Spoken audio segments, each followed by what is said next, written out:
You'll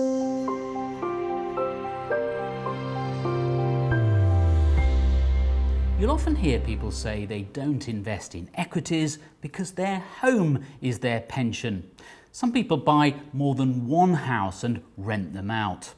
For many years, from the mid-1990s, house prices rose steadily around the world. But Jens Hagendorff, Professor of Finance at Edinburgh Business School, says you need to exercise caution.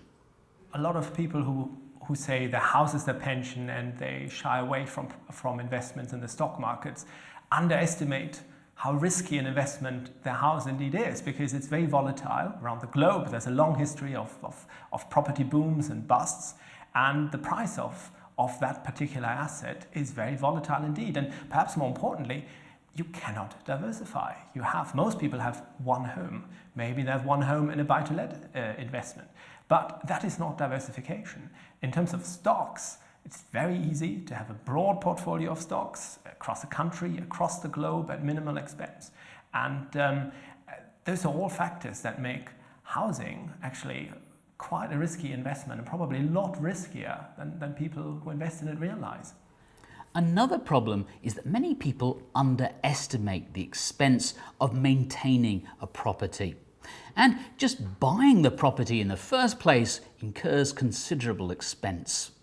Economists term the transaction costs are just huge, meaning your stamp duty, your fees, the time it takes to sell a property outside a boom period is very long. And people who say that they want to downsize also need to see often, what is it really that any money they release from downsizing buys them in terms of a pension? Because while a few £100,000, which may be the difference between the property you occupy and the property you move into when you downsize, that sounds like a lot of money, but actually when you turn it into a stable, risk-free pension, it may just translate to a few £1,000s a year.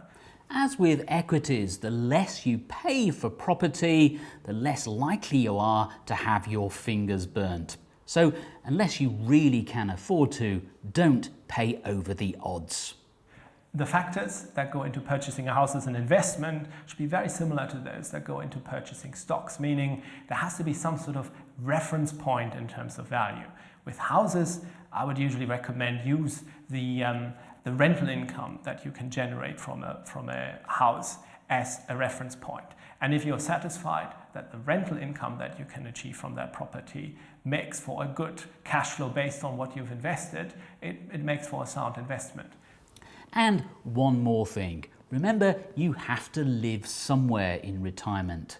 So if your home really is your pension, you're going to have to find another one.